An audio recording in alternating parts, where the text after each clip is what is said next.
आखिर अपने ही बॉडीगार्ड से क्यों डर गई आलिया भट्ट? आखिर आलिया के बॉडीगार्ड ने ऐसा क्या किया जिसके चलते उसे धोना पड़ा नौकरी से हाथ? हाल ही में आलिया भट्ट के साथ कुछ ऐसा हुआ जिससे वो बेहद डर गई।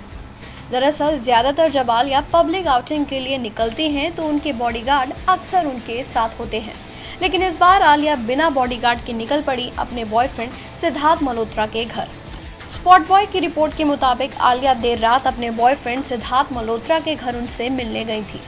वैसे तो आलिया बिना बॉडीगार्ड के घर से बिल्कुल नहीं निकलती हैं, लेकिन सिद्धार्थ के घर वो अकेले ही चली गई। सिद्धार्थ के घर से लौटते हुए आलिया को काफी देर हो गई। देर रात 3 बजे आलिया वहां से अकेले लौटना नहीं चाहती थी, इसलिए उन्होंने पहले ही अपने बॉडीगार्ड को सख्त हिदायत दी थी कि वो सिद्धार्थ के घर पहुंच जाए, लेकिन उनका बॉडीगार्ड नहीं आया। आलिया के कई फोन करने के बाद उनका बॉडीगार्ड सिद्धार्थ के घर पहुंचा।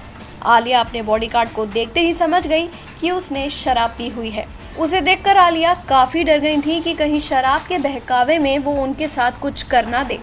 जैसे तैसे करके आलिया किसी तरह अपने घर पहुंची और उन्होंने इस बात की जानकारी सबसे पहले अपनी मां सोनी राजदान को दी। जब सोनी को ये बात पता चली तो उन्होंने तुरंत उस बॉडीगार्ड को जॉब से निकाल दिया। इस इंसिडेंट के बाद आलिया और उनकी मॉम दोनों ही बहुत ही ज्यादा डर गए थे, लेकिन आलिया की मॉम ने ईश्वर का धन्यवाद किया कि उस मुसीबत के मौके पर उन्होंने आलिया को हिम्मत दी और वो इस सिचुएशन से बच गई। बॉलीवुड की लेटेस्ट गपशप न्यूज और स्कूप के लिए सब्सक्राइब आवर चैनल नाउ।